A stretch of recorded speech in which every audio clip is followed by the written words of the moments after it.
Hi friends, welcome to my channel. So இன்னைக்கு நம்ம பார்க்க போற டாபிக் என்னன்னு பாத்தீங்கன்னா ரிலேஷன்ஸ் அண்ட் ஃபங்க்ஷன்ஸ். இது இப்போ உள்ள new syllabus 10th standard first unit relations and functions. நம்ம 9th ஸ்டாண்டர்ட்ல ஃபர்ஸ்ட் யூனிட்ல செட் பத்தி படிச்சிருப்போம். அதாவது a collection of well defined objects is called a set. இப்போ அந்த செட்டை வந்து ரிலேஷன்ஸ் அண்ட் ஃபங்க்ஷன்ஸ் அப்படிங்கிற ஒரு ரெண்டு ஃபார்முக்கு வந்து எக்ஸ்டெண்ட் பண்ணி கார்ட்டீசியன் ப்ராடக்ட் அப்படிங்கிற ஒரு புது செட்டை வந்து இன்ட்ரடியூஸ் பண்ணியிருப்பாங்க. ஸோ அதை பற்றி தான் நம்ம இந்த வீடியோவில் பார்க்க போகிறோம். ஸோ ஃபஸ்ட்டு பாருங்க, கார்ட்டீசியன் ப்ராடக்ட். கார்ட்டீசியன் ப்ராடக்டோட டெஃபினிஷன்ஸ் என்ன அப்படிங்கிறத பார்த்துக்கலாம். If A and B are two non-empty sets, then the set of all ordered pairs A, B such that A belongs to A, B belongs to B is called the Cartesian product of A and B and is denoted by A cross B. ஓகேவா, இதான் இதோட definition. இப்போ பாருங்க, இதில் வந்து ordered purse அப்படிங்கிறது நமக்கு தெரியணும் இல்லையா? ஏன் அப்படின்னா இந்த set of all ordered pairs கேட்டிருக்காங்க. அப்போ நம்ம ஒரு செட்டில் வந்து ஆர்டர்ட் பர்ஸை வந்து எழுதணும் அப்படின்னா அதை தான் நம்ம கார்ட்டீசியன் ப்ராடக்ட் அப்படின்னு சொல்லலாம். இப்போ வந்து ஆர்டர்ட் பர்ஸ் அப்படின்னா என்னன்னு பார்த்துடலாம். அதாவது தமிழில் வந்து வரிசை ஜோடி அப்படின்னு சொல்லுவாங்க. ஓகே ஃப்ரெண்ட்ஸ், இப்போ ஆர்டர்ட் பர்ஸ் அப்படின்னா இப்போ பாருங்க, நீங்கள் வந்து ஆடிட்டோரியம் போயிருப்பீங்க இல்லையா? ஆடிட்டோரியமாக இருக்கட்டும் இல்லை தியேட்டருக்காக இருக்கட்டும், அங்கெல்லாம் சீட்டிங்ஸ் அரேஞ்ச்மெண்ட்ஸ் இருக்கும். ஒவ்வொரு சீட்லேயும் ஒவ்வொரு நம்பர் மார்க் பண்ணியிருக்காங்க, பார்த்துக்கிங்களா? இப்போ பாருங்க, ஒரு ஸ்கொயர் எடுத்துருக்கேன். இப்போ இந்த ஸ்கொயரில் நான் வந்து ஈக்குவலாக வந்து பார்ட் பண்ணி பாக்ஸ் போட்டு வச்சுருக்கேன். ஓகேவா? இப்போ இதில் ஒவ்வொரு பாக்ஸையும் நீங்கள் வந்து ஒவ்வொரு சீட்டாக வந்து கன்சிடர் பண்ணிக்கோங்க. இப்போது ஃபஸ்ட்டு பாக்ஸ் பாருங்கள், இதோட பிளேஸ் என்ன? இது வந்து நம்ம காலம்னு சொல்லுவோம், இதை ரோன்னு சொல்லுவோம் இல்லையா? இப்போ இந்த 1 அப்படிங்கிற சீட் வந்து ஃபஸ்ட்டு ரோவில் ஃபஸ்ட்டு காலத்தில் இருக்குது. So first row and first காலத்தில் இருக்கா? ஸோ அப்போ இதை வந்து 1 மார்க் பண்ணிப்போம். இந்த 1 அப்படிங்கிறது ரோ கமா காலம் பாருங்கள். ஸோ ஃபஸ்ட்டு உள்ளது ரோ அண்ட் செகண்ட் உள்ளது காலம். ஸோ நான் ரோவை ஆறணும், காலம்னு சீனும் எடுத்துருக்கேன். இப்போ செகண்ட் பாக்ஸில் பாருங்கள், ஸோ ஃபஸ்ட்டு ரோவில் செகண்ட் காலத்தில் இருக்குது. ஃபஸ்ட்டு காலம் செகண்ட் காலத்தில் இருக்குது. தேர்ட் ஒன் பாருங்கள், ஃபஸ்ட்டு ரோ தான் தேர்ட் காலத்தில் இருக்குது. இப்போ 3 பாருங்கள், இது வந்துட்டு ஃபஸ்ட்டு ரோ தானே பார்க்கணும். ரோங்கிறது first row, second row, third ரோவில் இருக்குது. காலம் பாருங்கள், ஃபஸ்ட்டு காலம், செகண்ட் காலம், தேர்ட் காலம். ஸோ இப்போது தேர்ட் காலத்தில் இருக்குது. ஓகேவா? இப்போ நான் இதை எதுக்கு சொல்கிறேன் அப்படின்னா, இந்த காம்பினேஷனுக்கும் இந்த ஆர்டர்ட் பர்ஸ்க்கும் வந்து நெருங்கிய ரிலேஷன்ஸ் இருக்குது. ஸோ என்ன அப்படின்னு பார்த்தீங்கன்னா, ஒரு ரெண்டு செட் எடுத்துகிட்டு சொல்லியிருக்காங்க இல்லையா? இப்போ பாருங்கள், if A and B are two non-empty sets அப்படின்னு எடுத்திருக்காங்க. இப்போ இது ஒரு செட்டாகவும், இந்த ரோஸ் இருக்குது பார்த்தீங்களா, இந்த ரோ ஒரு செட்டாகவும் இந்த காலத்தை ஒரு செட்டாகவும் எடுத்துக்கோங்க. ஓகேவா? இந்த ரோவில் 1 2 3 4 5 இருக்குது அண்ட் காலத்துலேயும் 1 2 3 4 5 இருக்குது. இந்த ரெண்டையும் ஒவ்வொரு செட்டாக எடுத்துக்கோங்க. ஓகேவா? இப்போ ரெண்டுமே நான் எம்டி தானே? ஆமாம், அவ்வளோ நம்பர்ஸ் இருக்கு இல்லையா? இப்போ பாருங்கள்,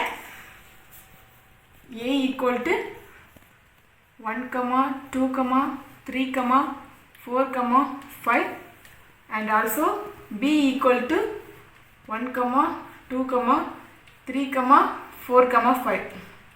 ஓகேவா? இதில் வந்து 5 நான் வந்து 5 ரோ 5 காலம் எடுத்துருக்கேன். ஸோ தியேட்டரில் வந்து எல்லாத்துலேயுமே ஸ்கொயரில் தான் இருக்கும் அப்படிங்கிறது கிடையாது, ரெக்டாங்கிள் சைஸில் இருக்கலாம். ஸோ என்ன சைஸில் வேணாலும் இருக்கலாம். ஓகேவா? ஸோ நான் ஒரு எக்ஸாம்பிளுக்கு உங்களுக்கு இதை போட்டிருக்கேன். இப்போ பாருங்கள், ரெண்டு செட் நம்ம எடுத்தாச்சு, ரெண்டுமே நான் எம்டி. ரெண்டாவது என்ன பண்ணியிருக்காங்க, இந்த set of all ordered pairs. இந்த ஆர்டர்ட் பர்ஸ் இருக்குது பார்த்தீங்களா? ஸோ இதுதான் இங்கே பாருங்கள், இந்த ரெண்டையும் வந்து ஆர்டர்ட் பர்ஸ், அதாவது வரிசை ஜோடிகளாக வந்து மாற்ற சொல்லியிருக்காங்க. இந்த மாதிரி தான். இப்போது இதில் உள்ள செட் நோட்டேஷன் போட்டுக்கலாம். இந்த 1 இருக்குது பார்த்தீங்களா? இந்த 1 வச்சு இந்த ஃபஸ்ட்டு ரோவில் உள்ள 1 வச்சு அந்த 5 காலத்தை நம்ம நடப்போம். ஓகேவா? ஸோ இப்போ 1, 1, இதை வந்து நீங்கள் கான்ஸ்டண்ட்டாக வச்சுக்கோங்க. இந்த ஃபஸ்ட்டு ரோவில் உள்ள எல்லா காலத்தையும் நம்ம எழுதிக்கலாம். ஸோ அப்போது 1, 1, 1, 2, 1, 3, 1, 4, 1, 5. ஓகேவா? ஸோ இந்த மாதிரி இப்போது செகண்டு கான்ஸ்டண்ட்டாக வச்சு இதை அவ்வளோ தெரிஞ்சுக்கோங்க. 2, 1, 2,2, 2,3, 2,4 and 2,5. இதே போல் இங்கே உள்ள ஒவ்வொரு நம்பர்ஸ் கூடயும் இங்கே உள்ள ஒவ்வொரு நம்பர்ஸில் நம்ம பேர் பண்ணுறோம் பார்த்தீங்களா, ஜோடி ஜோடியாக பிரித்து எழுதுறோம்ல. ஸோ இதுதான் வந்து நம்ம ஆர்டர்ட் பேர்ஸ் அப்படின்னு சொல்கிறோம். இப்போ இந்த 2 செட்டுக்கும் நம்ம எழுதணும் அப்படின்னா இந்த மாதிரி 25 பேர்ஸ் வரும். கரெக்டாக? நான் ஃபஸ்ட்டு 2 மட்டும் உங்களுக்கு இந்த மாதிரி பேர் பண்ணி காமிச்சிருக்கேன். இங்கே சீட்டோட நம்பர் அப்படிங்கிறதுனால நம்ம கமா போட்டு பேர் அப்படின்னு இருக்க முடியாது. ஏன்னா ரியல் லைஃப்பில் வந்து அந்த மாதிரி இருக்காது. ரியல் லைஃப்பில் எப்படி நம்பர்ஸ் கொடுத்துருப்பாங்க அப்படிங்கிறத மட்டும் தான் உங்களுக்கு போட்டேன். பட் இந்த பேரை வந்து நம்ம இந்த மாதிரி எழுதலாம். ஸோ ஏ செட்டில் உள்ள ஒவ்வொரு நம்பர்ஸ் கூடயும் பி செட்டில் உள்ள ஒவ்வொரு நம்பர் கூட பேர் ஆகிருக்கும் பார்த்தீங்களா. ஸோ எவ்வளோ பேர்ஸ் அந்த பேர் எல்லாத்தையுமே நம்ம ஒரு செட்டில் எழுதுவோம்ல. ஸோ அதுதான் வந்து நம்ம கார்ட்டீசியன் ப்ராடக்ட் அப்படின்னு சொல்லுவோம். ஓகேவா? ஸோ அப்போ இதில் வந்து மொத்தம் 25. இதுதான் வந்து கார்ட்டீசியன் ப்ராடக்ட். ஓகேவா?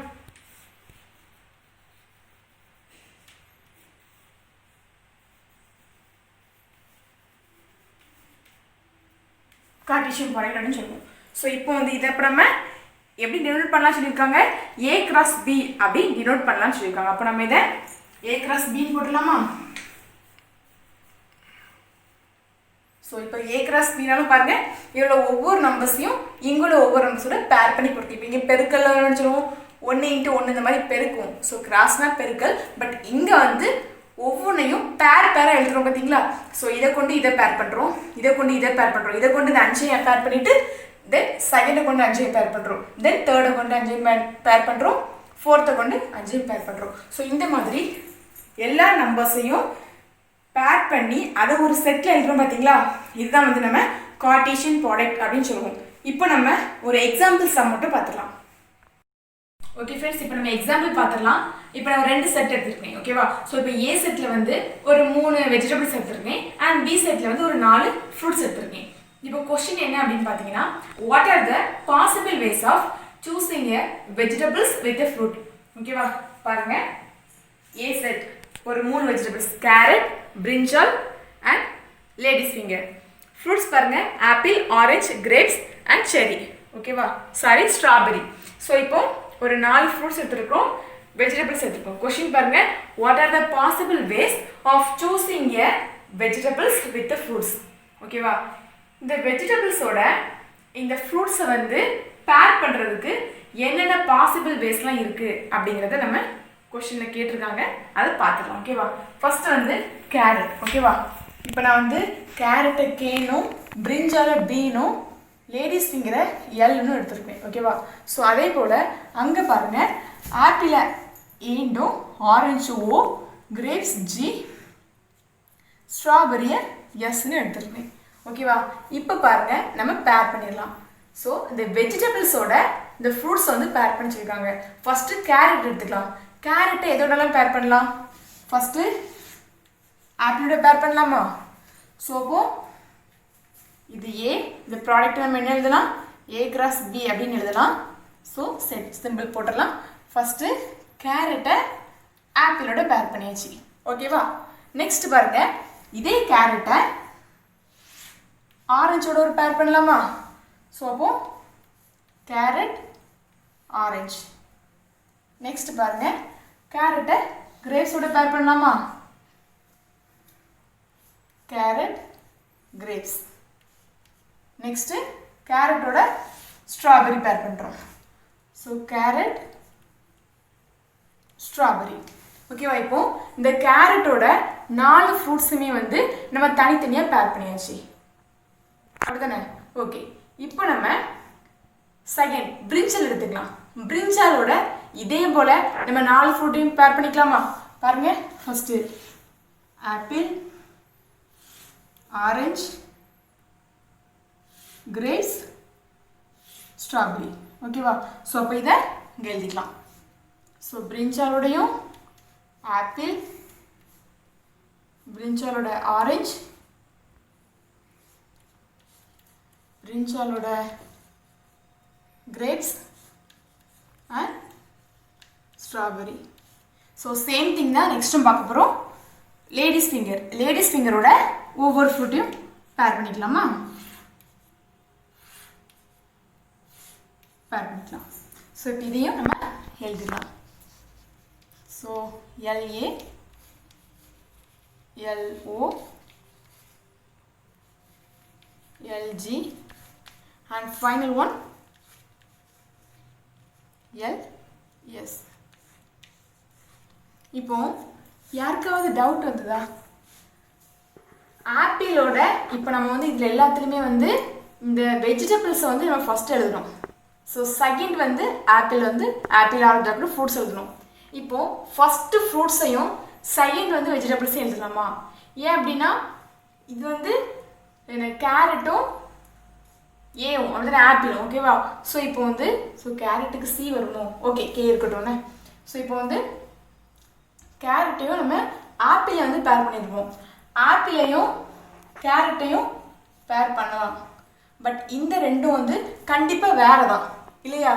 ஏன் அப்படின்னா நான் இதுக்கு முன்னால் உங்களுக்கு ஒரு பாக்ஸ் போட்டு காமிச்சிருப்பேன் இல்லையா? அதாவது இப்போ அதுலேயே நம்ம பாருங்கள் 2, 3 அப்படிங்கிற ஒரு பிளேஸ் இருந்திருக்கும். அண்ட் 3, 2 அப்படிங்கிற பிளேஸும் ஒன்றா அப்படின்னு பார்த்தீங்கன்னா கண்டிப்பாக ஒன்று கிடையாது. ஸோ 2, 3 அப்படிங்கிற ஒரு பிளேஸ் வேறு, 3, 2 அப்படிங்கிற பிளேஸ் வேறு. ஸோ அதனால் இதுவும் வேறு தான். ஆனால் நம்ம ஏன் ஃபஸ்ட்டு வந்து வெஜிடபிள்ஸை மட்டுமும் செகண்ட் வந்து ஃப்ரூட்ஸை மட்டும் எடுத்துருக்கோம் அப்படின்னு பார்த்தீங்கன்னா கொஸ்டின் என்ன கேட்டிருக்காங்க? What are the possible ways of choosing a vegetables with a fruit? அதாவது வெஜிடபிள்ஸோட என்னென்ன ஃப்ரூட்ஸ்லாம் வந்து நம்ம பேர் பண்ணிக்கலாம் அப்படின்னு தான் கேட்டிருக்காங்க, ஓகேவா? ஸோ ஃப்ரூட்ஸோட என்ன வெஜிடபிள்ஸ்லாம் பேர் பண்ணலான்னு கேட்டால் நம்ம ஃபஸ்ட்டு ஃப்ரூட்ஸையும் ரெண்டாவது வெஜிடபிள்ஸ் எழுதலாம். ஸோ இந்த மாதிரி ஒரு 2 செட் கொடுத்து அந்த 2 செட்டையும் நம்ம பாசிபிள் வேஸில் என்னென்ன பாசிபிள் வேஸில் நம்ம அதை பேர் பண்ணி ஒரு செட்டை கன்வெர்ட் பண்ணி எழுத முடியுமோ அதுதான் நம்ம கார்ட்டீசியன் ப்ராடக்ட் அப்படின்னு சொல்லலாம். ஸோ இப்போ உங்கள் எல்லாத்துக்குமே கிளியர் ஆகிருக்கும் அப்படின்னு நினைக்கிறேன். ஸோ கார்ட்டீசியன் ப்ராடக்ட் அப்படின்னா இஃப் A and B ஒரு 2 நான் எம்டி செட்ஸ் எடுத்துருக்கோம். ரெண்டாவது அந்த 2 செட்டுலேயும் நம்ம ஆர்டர்ட் பேர்ஸாக எழுதுகிறோம். வரிசை ஜோடிகளாக வந்து நம்ம எழுதுகிறோம். எவ்வளவு பாசிபிள் வேஸ் இருக்கோ அவ்வளவு பாசிபிள் வேஸில் நம்ம ஆர்டர்ட் பேர்ஸ் எழுதுகிறோம். அதை ஒரு செட்டாக வந்து நம்ம எழுதுகிறோம். அந்த செட்டு தான் நம்ம கார்ட்டீசியன் ப்ராடக்ட் அப்படின்னு சொல்லலாம். இதோட நோட்டேஷன் என்ன அப்படின்னா A cross B, ஓகேவா? ஸோ இதில் வந்து இம்பார்ட்டன்ட் திங் என்னன்னா A ஆர்டர்ட் பேர்ஸ் வந்து A, B இருக்கா? அந்த A வந்து கேபிட்டல் A செட்டில் இருக்கணும், Bங்கிறது கேபிட்டல் B செட்டில் இருக்கணும். ரெண்டுமே ஒரே செட்டில் இருக்கக்கூடாது, ஓகேவா? இப்போ நம்ம இந்த 2 செட்னா இதில் ஒரு எலமெண்ட்டும் அதில் ஒரு எலமெண்ட் தான் இருக்கணும். ரெண்டுமே கேரட்டே இருக்கக்கூடாது. பிகாஸ் இந்த பேர் அப்படிங்கிறது அவங்க எப்படி கொடுத்துருக்காங்களோ அதை கொடுத்துருக்கிறதுக்கு நம்ம என்னென்ன பாசிபிள் வேஸ்லாம் இருக்கோ அதை எழுதணும், ஓகேவா? ஓகே ஃப்ரெண்ட்ஸ், ஸோ உங்கள் எல்லாத்துக்குமே புரிஞ்சிருக்கும் அப்படின்னு நம்புகிறேன். ஸோ இந்த வீடியோ வந்து யூஸ்ஃபுல்லாக இருக்கும் அப்படின்னு நினச்சிங்கன்னா உங்கள் ஃப்ரெண்ட்ஸ்க்கு வந்து ஷேர் பண்ணுங்கள். வீடியோ பிடிச்சிருந்தா லைக் பண்ணுங்கள், பிடிக்கலன்னா டிஸ்லைக் பண்ணுங்கள். மறக்காமல் டிஸ்லைக் பண்ணுறதுக்கான ரீசனை வந்து கமெண்ட் பண்ணிடுங்க. தேங்க்ஸ் ஃபார் வாட்சிங்.